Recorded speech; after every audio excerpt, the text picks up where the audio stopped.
Welcome to our first session of nutrition.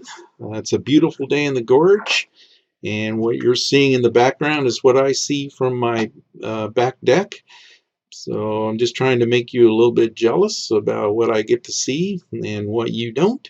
This is looking north towards the state of Washington, and then here's Mount Adams, and this is my property here. So anyway, this is what I get to see in the morning with my cup of coffee, and you don't.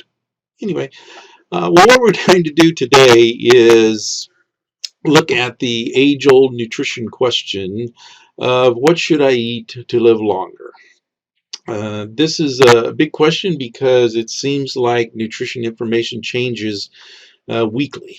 One week you'll hear something about how fat is bad, and I just heard something on the radio the other day where they're finding out fat is not that bad if you don't eat too much, kind of thing.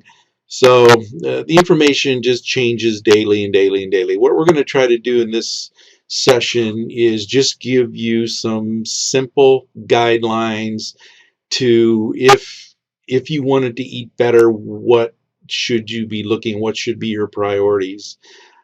So first of all, let's look at what the way you shouldn't eat. I mean, you shouldn't eat like this. This is no good. And I think that's pretty obvious to you, unless you're a college student, and then you may eat like that, except instead of spaghetti, it may be top ramen. I don't know. And let's be honest, this is what most of you probably eat or your kids eat, and that's not good. So you know that isn't the way we should eat.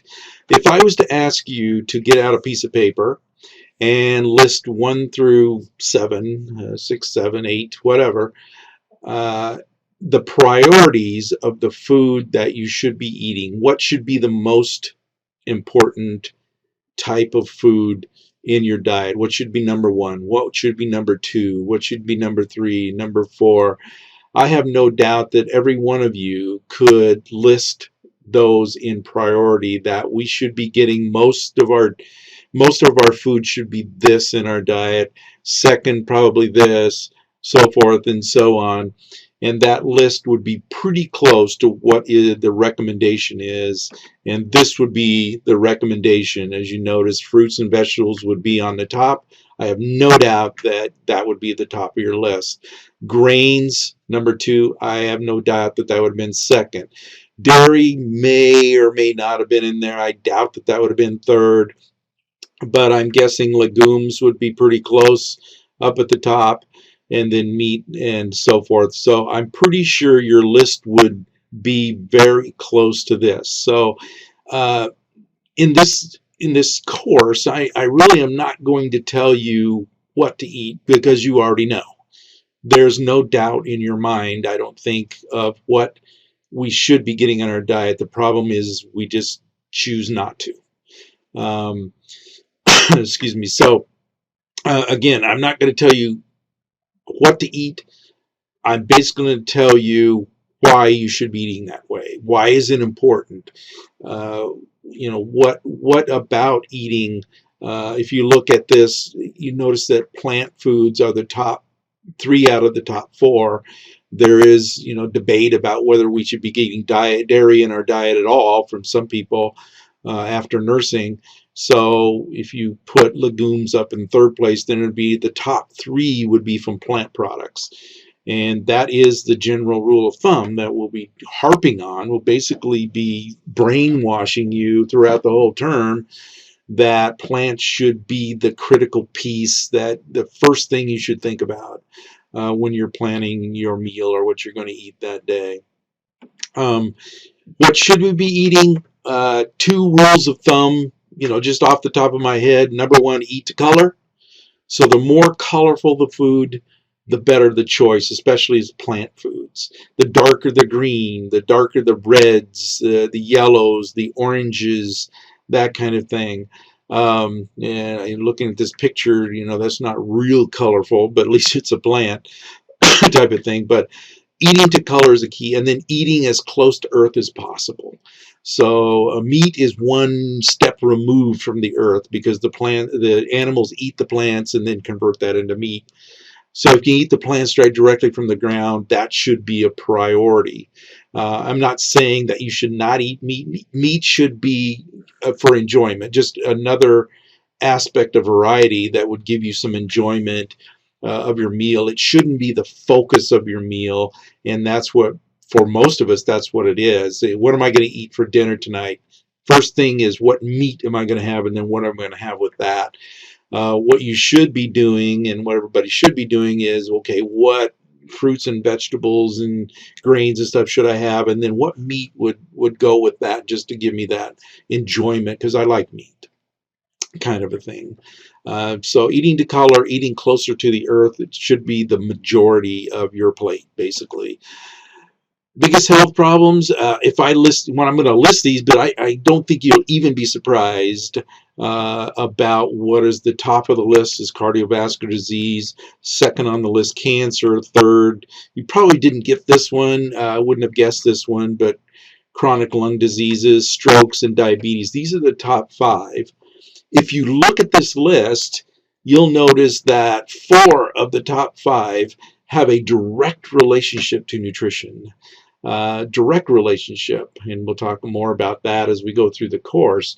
But if we ate good nutritional plant-based diet foods, we could reduce the risk of 4 of those 5. Now, lung disease is really not nutrition based, but cardiovascular cancer, strokes, diabetes, direct relationship to nutrition. So we could reduce those. If we could work on prevention, we could reduce the risk of those. Obviously, something that's not nutritional, smoking, would reduce a lot of these too. But we're talking basically nutrition. Just to reinforce what I'm saying with some graphics. And a lot of times you'll wonder, well, that's kind of old data.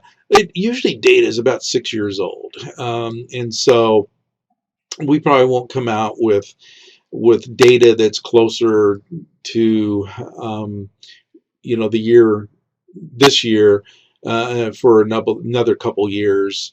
So this is the latest data that you'll normally find, and as we go through the course, you'll find that most data 2008, 2010, because they haven't accumulated things and put it together into a graph yet.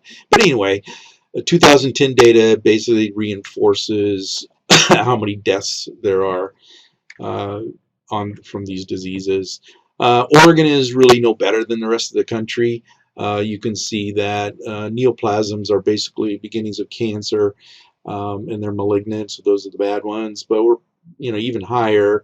Heart disease seems to be lower. I'm not sure why, but a little bit lower. But strokes, diabetes, actually higher in Oregon. So we're really, even though we think of the state as being very healthy state, exercise, biking and jogging and that kind of thing, we're not doing any better than the rest of the country in all reality. You look at this chart and you say, well, wait a minute. If we're not doing so good, why is heart disease going down? Why, diabetes is not really going down, but stabilizing. Why are strokes going down? Cancer is stabilized, and then all causes going down. Well, then if we're not doing so good, why? Well, this data is not reflective of how we're doing with our lifestyle or nutrition. What they're relating to is how good our medical care is, because we are not doing any better in our lifestyle and nutrition than we did in 1950s and 1960s in all reality. If you look at the whole picture, we are actually maybe even doing worse, as we'll see in a bit. But heart disease and stuff is going down because of our medical care. We have better medications. We have better intervention with surgeries and things like that that prevent death. See, this deals with death rates. It doesn't deal with incidences. And so incidences are actually going up, but death rates are going down because of our medical care. This is just another one that kind of just says the same thing, but I separate into male and female, and you can see there's really no difference in death rates, male or female. So pretty much the same. As far as life expectancy, again, you say, well, whoa, wait a minute. If we're not doing so well, how come we're living longer? Again, it's medical care. It has nothing to do with our lifestyle. It has to do with catching it early and preventing it. I mean, taking care of it before it gets any worse, kind of a thing, or having surgery. So our lifestyle is not getting better, our nutrition is not getting better, our medical care is getting better, type of thing. And here's again looking at birth, life expectancy at birth. Yes, it is going up, but again, it's because of our medical care, nothing else. What are some good nutrition solutions? Now, these are things I would want you to know for exam purposes. Uh, One recommendation is to restrict our calories. We did a very good job in, if you remember, if you're old enough to remember, in the 1990s and the early 2000s, maybe, the mantra from nutrition was low-fat foods. Eat low-fat. Well, we did very well at eating low-fat food. People were indeed taking that to heart, well, so to speak. Excuse me, and eating low-fat foods. The problem was obesity was continuing to go up. And the issue was, and the mantra is now, serving size. Because people were, yes, eating low-fat foods, but they were eating more foods than they ever had before. And we'll talk again a little bit more about this in our obesity section, and I'll show you some data on that. But the mantra now in nutrition is serving size. That you can pretty much eat anything you want as long as you're looking at moderation and you're looking at your serving size and how much do you actually eat that. This is kind of a little diagram that would give you a good indicator of what your serving size is if you weren't able to measure it, or weigh it or whatever. But you can use these as kind of ways to, if you had a plate of food, using it as an illustration of what is my serving size. You can use this when you're doing your diet study. And if you're not, most of us don't have a scale at our dinner table where we can weigh everything. So you can use this as kind of a rule of thumb that to determine what your serving size is. But again, the mantra, you don't hear low fat anymore.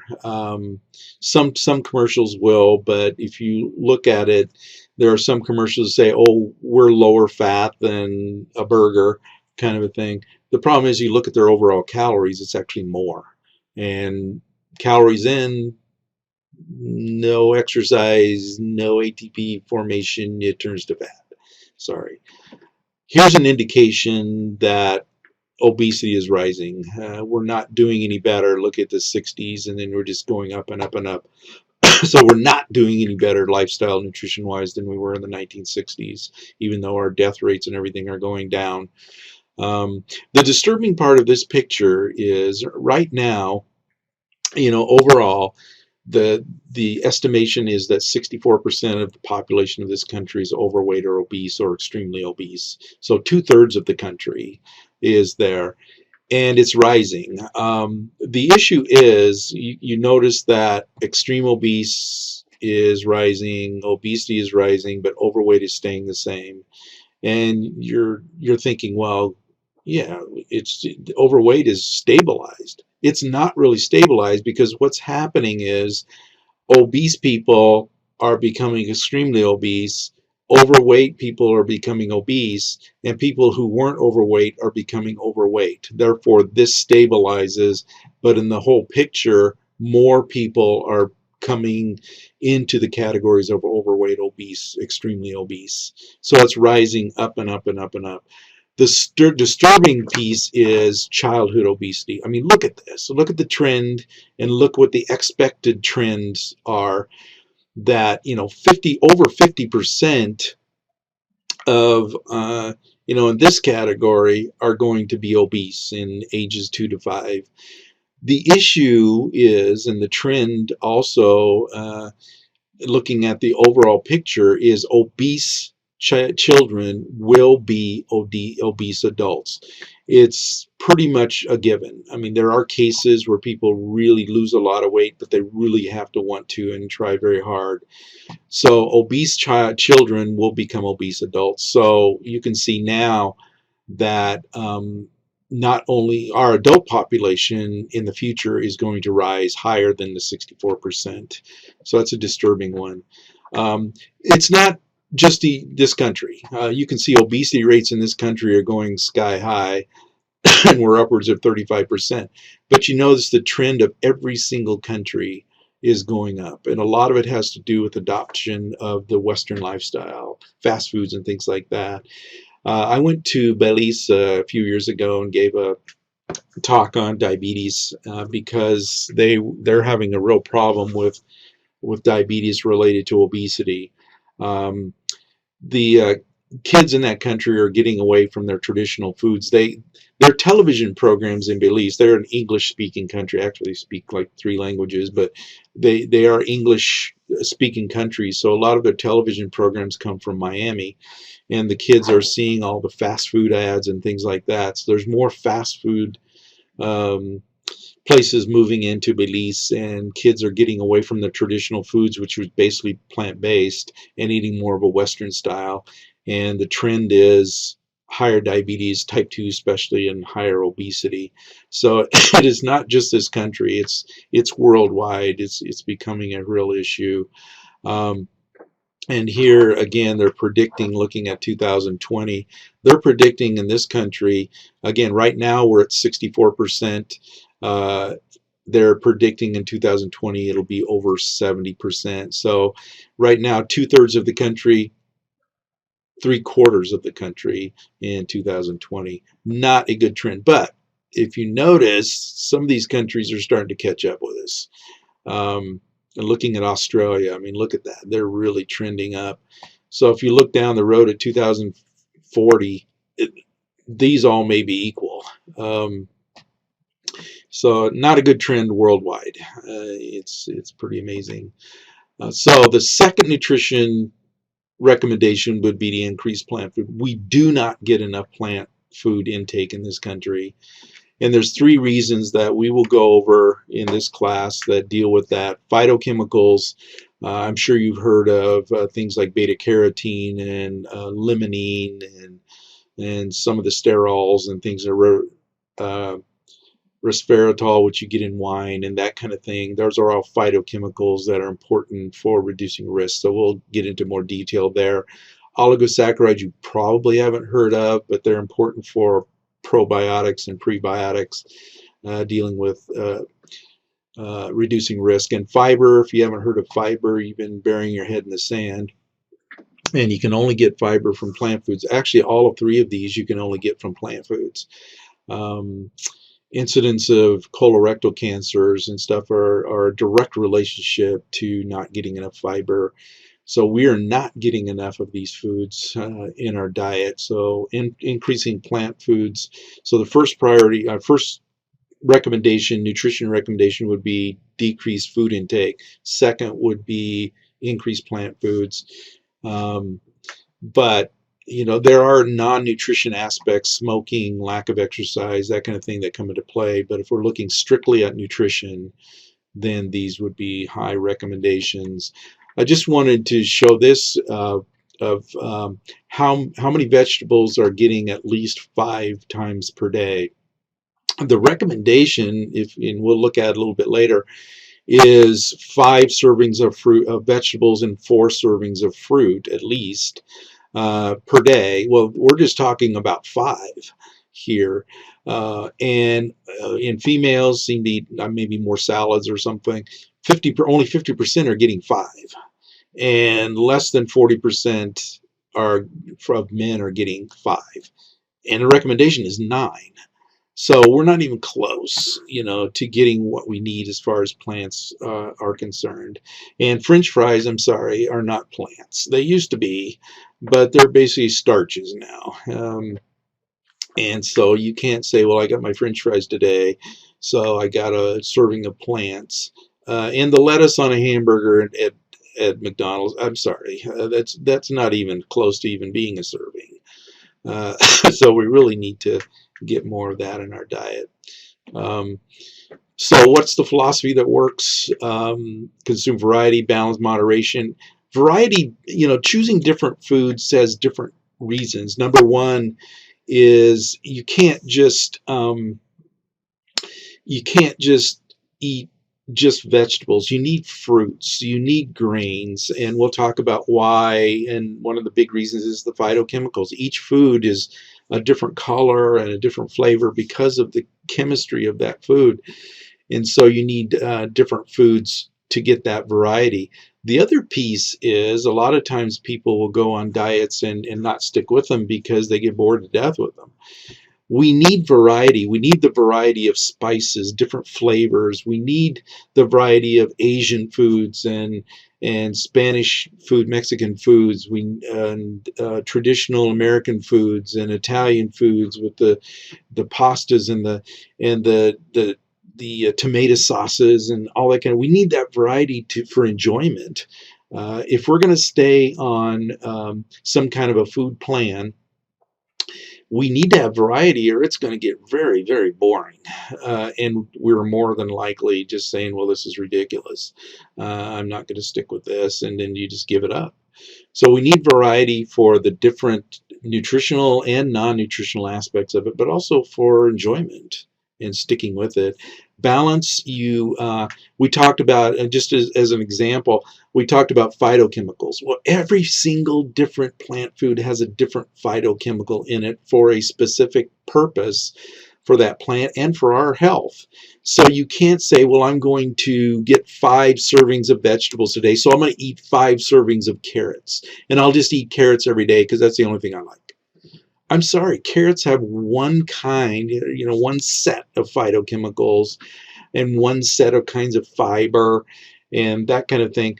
But red peppers and broccoli and Brussels sprouts and potatoes and fruits and things have different kinds of chemistry to them that you need. You can't just get it one type of food and think you're doing yourself a favor. Now you're doing better than if you were to eat a high fat food instead, but not as good if you get that variety and that balance within there. The other balance basically has, again, you need the right amount of fruits and the right amount of vegetables and starches and meat and so forth, and balance that out to get all the different varieties and balance of foods within your diet. And then moderation just goes back to portion size. Again, my mantra basically is you can eat whatever you want. I have no problem eating ice cream. I have no problem eating a candy bar. I have no problem, drinking a soda. It's just that I can't tell you when I last had a candy bar. I have no idea. It's been at least over a year ago. But would I have any problem eating a candy bar if I just said, geez, I haven't had a candy bar in a long time? I think I'll have a Snickers bar or something like that. I would have no problem with doing that because I know how much I'm eating. Would I have a problem drinking a soda with high fructose corn syrup? Well, number one, I haven't had a soda. We went to Idaho on a vacation last August. That's the last time. So it's been almost a year ago.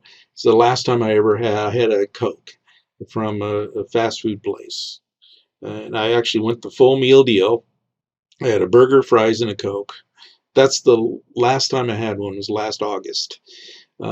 So I have no problem with that. It's just I know how much I'm eating and I control that. But you can eat anything you want as long as it's in moderation. You just can't have ice cream every single night. That's not moderation. But can you have ice cream every once in a while? Sure. I mean, there is an emotional aspect in nutrition. A lot of times people will cut foods out of their diet and emotionally it just drives them crazy. And then they go off the bandwagon and eat that and they say, oh, I can't stay on this thing. I'll never eat good. I'm just going to snarf it all down to eat the whole half gallon. So don't do that, right? Give yourself a break. There is times when you can just say, okay, I'm going to go to McDonald's with my friends, and I'm going to have a Big Mac and fries and a Coke. Well, if you haven't done that for a long time, it's not going to kill you. Uh, but some people, go get a breakfast burrito, then they go to McDonald's for lunch, and then they stop at Taco Bell for dinner, and that's not good. That's when you get yourself into trouble. So moderation, and even there is such a thing as getting too much. We'll talk about getting too much fiber. You can get too much fiber, and it is not good for your health. So moderation in everything. You can get too much vitamin A. It can make you sick, and that kind of thing. So we'll talk about that as we go on. Just 10 simple ways, and no, you don't have to memorize these for an exam. I'm just giving you, though, these are pretty simple ways. Again, make vegetables. Basically, it could be plants. I got this from a Harvard Medical Journal of some kind. I can't remember the actual name. But eat vegetables, lower your fat. Grains are starting to be a big issue. People are eating too much bread and too much pasta, and they turn into fat. So that leads to obesity. So grains, as long as they're whole grains, are great. Minimize sugar, low sodium. Beans and nuts are great, again, in moderation. And I mean, you can read through the list. I don't have to read it for you. But we'll talk more about liquid. Liquid calories don't make you feel full. So you could drink a big gulp of 800 calories and still feel hungry because it goes right through you. So liquid calories do not make you feel full. And just kind of while we're on that subject, if you're eating like a Nutrisystem bar or something like that, or if you're doing a Nutrisystem kind of thing, the recommendation is actually to use the bars as opposed to the liquid, because the bars you chew, and so your body thinks you're getting something to eat, so it will help you. It'll send all the signals to shut off hunger, whereas if you're drinking the liquid, it doesn't tend to make you feel full.